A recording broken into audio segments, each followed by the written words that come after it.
In the picturesque town of Whoville, nestled in the snow-covered hills, Christmas was a time of great joy and celebration. The Whos of Whoville adored Christmas more than anything else in the world. They spent weeks decorating their homes with colorful lights, trimming their trees with shiny ornaments, and preparing a feast fit for a king. However, not everyone in Whoville shared this enthusiasm for Christmas. High on a mountaintop, just north of Whoville, lived a grouchy green creature known as the Grinch.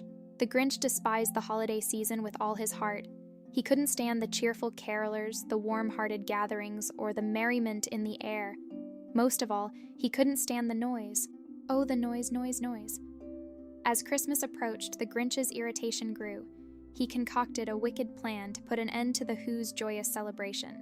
The Grinch decided he would steal Christmas from Whoville. He chuckled with a wicked grin as he imagined the Whos waking up on Christmas morning to find their homes bare and silent. With a heart as cold as the snow outside, the Grinch set to work. He fashioned a Santa Claus suit, complete with a red coat and a white beard. He knew that he needed to look the part if he wanted to infiltrate the Whos' homes on Christmas Eve. The night arrived, and the Grinch, now disguised as Santa, slithered down the mountain with a sleigh pulled by his loyal dog Max. He reached Whoville in the darkness of night, slipping into the first house with all the grace of a seasoned thief. The Grinch moved swiftly, swiping presents, decorations, and even the roast beast from the Whos' homes. He couldn't help but smirk as he emptied the houses one by one, thinking he had finally succeeded in stealing Christmas.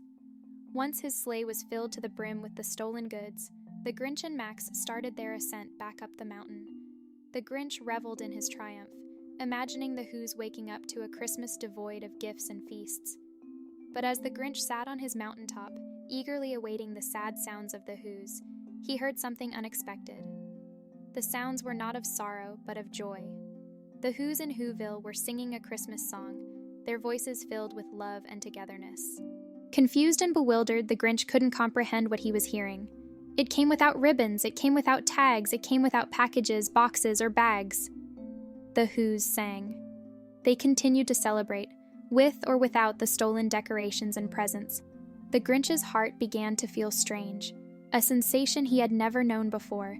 It swelled in his chest, expanding with every joyful note from the Whos. In that moment, he realized that Christmas was not about the material things he had taken. It was about the spirit of love and togetherness that the Whos shared. Overcome with a profound realization, the Grinch's heart grew 3 sizes that day. He knew he had to make things right. He and Max rushed back to Whoville, returning every stolen item to the Whos' homes. As the first rays of Christmas morning's light broke over Whoville, the Grinch arrived with the gifts, the decorations, and the feast. The Whos welcomed him with open arms, forgiving him for his misguided actions. The Grinch, now with a heart full of love, carved the roast beast and joined the Whos in their joyous celebration. He had discovered the true meaning of Christmas, and it warmed his heart more than any holiday ever could. From that day forward, the Grinch was a changed creature.